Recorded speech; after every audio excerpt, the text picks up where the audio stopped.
شهر رمضان الذي أنزل فيه القرآن هدى للناس وبينات من الهدى والفرقان اعوذ باللہ من الشیطان اللعین الرجیم بسم اللہ الرحمن الرحیم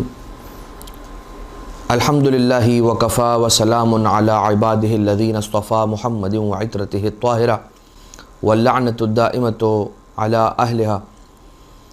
اذان محترم، ماہ مبارک رمضان میں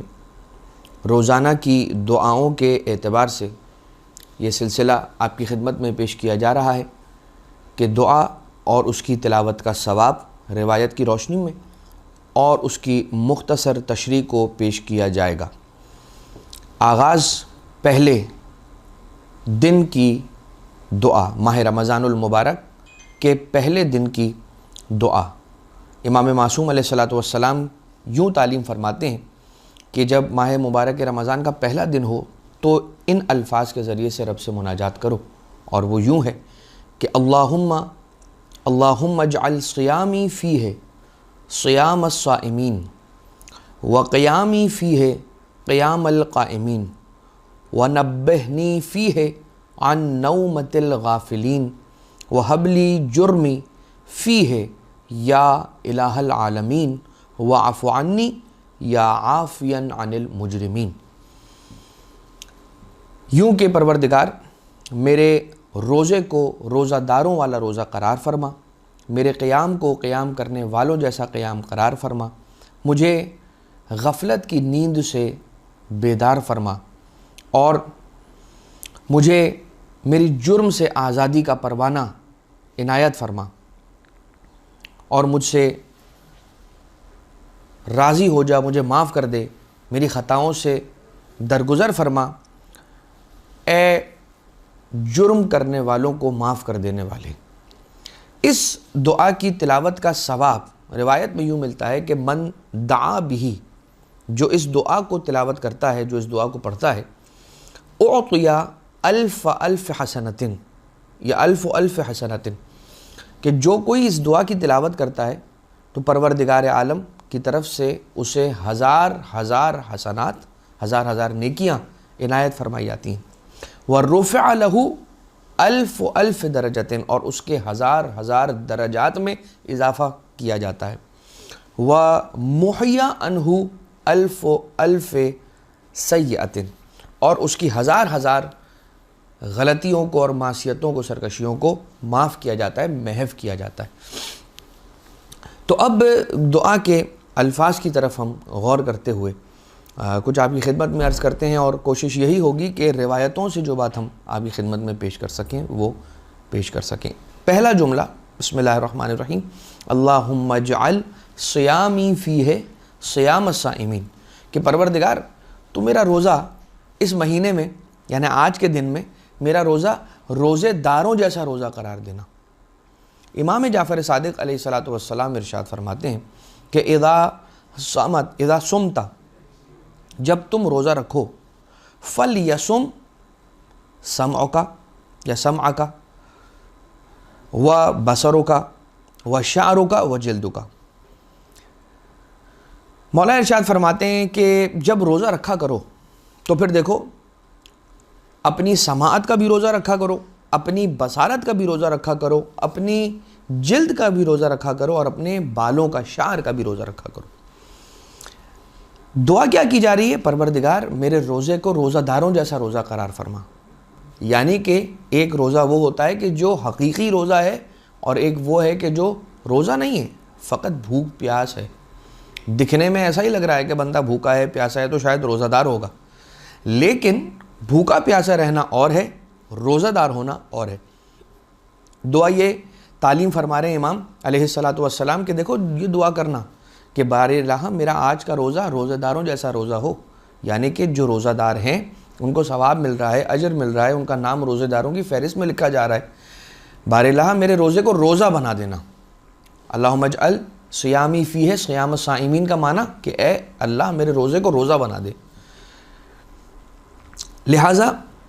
مولا ارشاد فرماتے ہیں کہ تمہارا صرف اور صرف بطن کا روزہ نہ ہو، خود مولا سرکار حضرت علی ابن ابی طالب علیہ آلاف و تحیت و ثنا مولا ارشاد فرماتے ہیں صوم القلب خیر من صیام اللسان و صوم اللسان خیر من صیام البطن، کہ دل کا روزہ بہتر ہے زبان کے روزے سے، اور زبان کا روزہ بہتر ہے پیٹ کے روزے سے۔ تو پیٹ کا روزہ کیا ہے؟ بھوکا پیاسا رہنا۔ صوم اللسان کیا ہے؟ زبان کا روزہ رکھنا۔ زبان کا روزہ کیا ہے؟ جھوٹ نہ بولنا، غیبت نہ کرنا، برائی نہ کرنا، کسی کی چغلی نہ کھانا وغیرہ وغیرہ، اور بہت ساری چیزیں، تہمت نہ لگانا، افتراء نہ کرنا،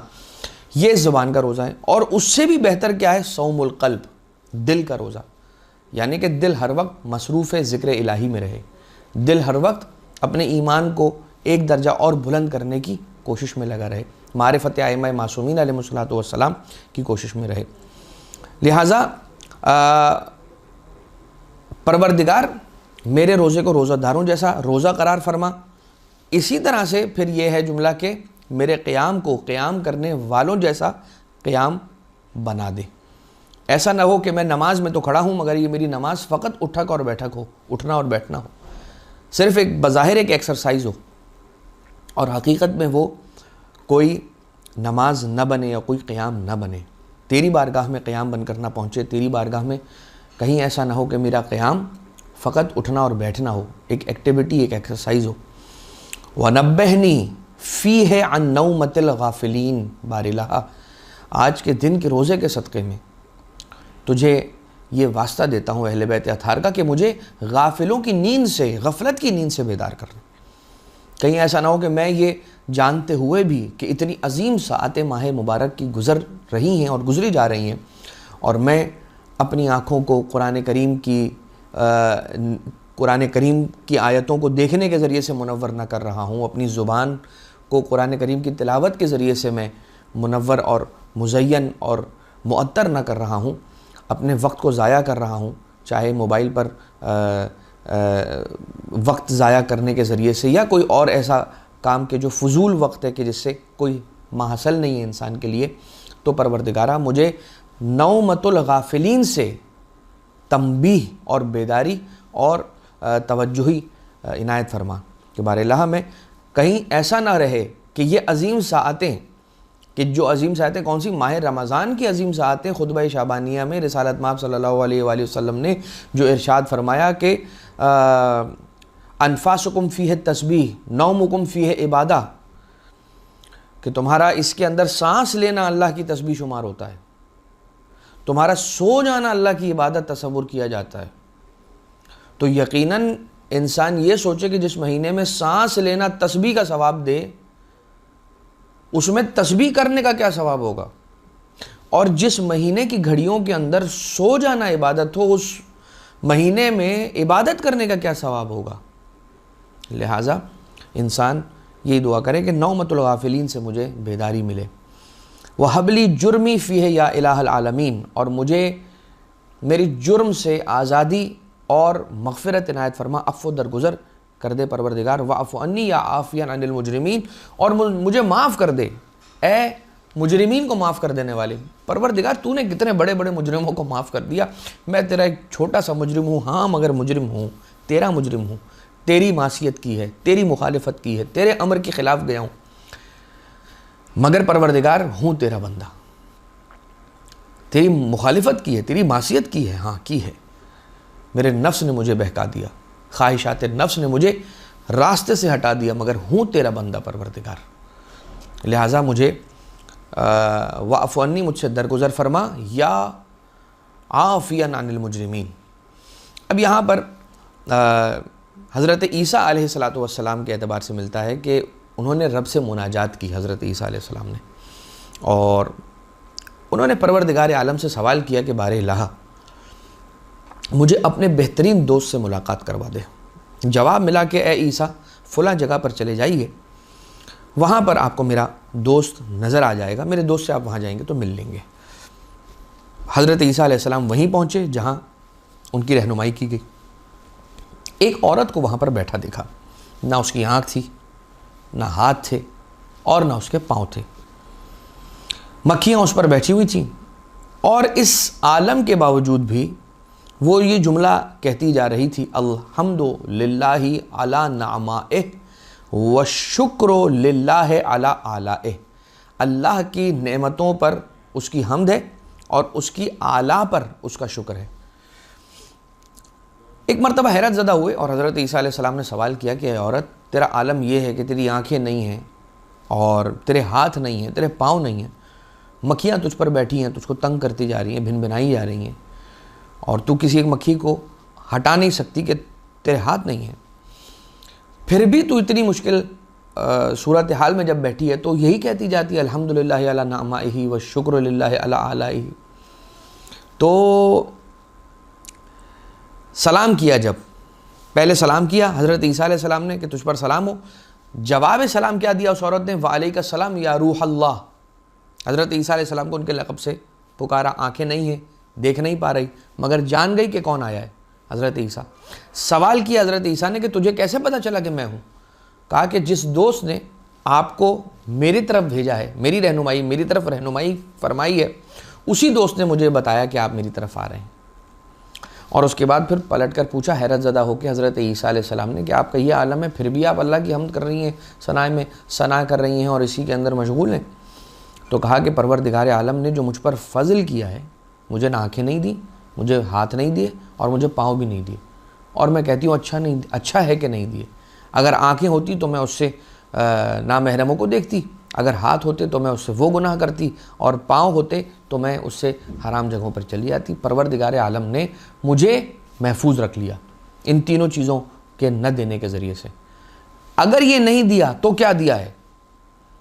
مجھے دل دیا ہے کہ جو ذکر کرنے والا ہے، مجھے ایک دل دیا ہے جو اس کا ذاکر ہے، ایک زبان دی ہے جو اس کی شاکر ہے، اور ایک بدن دیا ہے جو اس کا صابر ہے۔ اگر آنکھیں ہوتی تو مجھ سے فلاں گناہ ہو جاتے، یوں ہو جاتے۔ اور اس کے بعد حضرت عیسیٰ علیہ السلام سے یہ خاتون جو وہاں پر ایک بیابان میں بیٹھی ہوئی ہے، وہ یہ کہتی ہے کہ یہ وہ نعمت ہے کہ جو پروردگار عالم نے اور کسی کو نہیں دی ہے۔ اب یہاں پر رک کر ایک بات میں ضرور حاشیے کے طور پر عرض کرنا چاہوں گا، اور وہ یہ کہ اس کے معنی یہ نہیں ہے کہ ہم سارے کے سارے اس بات کی دعا کرنا شروع کر دیں کہ ہمارے بھی ہاتھ نہ ہوں، ہمارے بھی پاؤں نہ ہوں، ہماری بھی آنکھیں خدا نخواستہ نہ ہوں۔ ایسا نہیں ہے، ان کی آنکھیں نہیں تھیں اور پھر بھی وہ حمد کر رہی ہیں، وہ ایک الگ سچویشن ہے۔ معاشرے میں رہ کر انسان اگر اپنے آپ کو بچاتا ہے تو یقیناً اپنے آپ کو کسی ایک گوشہ نشین بنانے کے بعد، کسی ایک کونے کے اندر اپنے آپ کو چھپا لینے کے بعد اللہ کی عبادت کرنے والے کی نسبت یہ والا جو شخص ہے کہ جو معاشرے میں رہ کر آنکھیں رکھ کر اور نامحرموں کی طرف نگاہ کرنے کا اختیار رکھنے کے باوجود انسان وہ حرام کام نہ کرے اور وہ گناہ نہ کرے، تو پھر یہ کمال کی بات ہے۔ یہی وجہ ہے کہ پھر اس کا ثواب اور اس کا مقام اور اس کی فضیلت ان افراد سے بڑھ جاتی ہے کہ جو اپنے آپ کو عابد بنا کر ایک کونے کے اندر بٹھا لیا کرتے ہیں، اس سے زیادہ اس کی فضیلت ہو جاتی ہے۔ تو بس اس دعا کے ساتھ کہ پروردگار عالم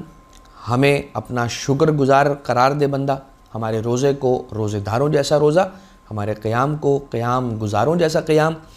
اور ہماری حمد کو حمد کرنے والوں جیسی حمد قرار دے، اور ہمیں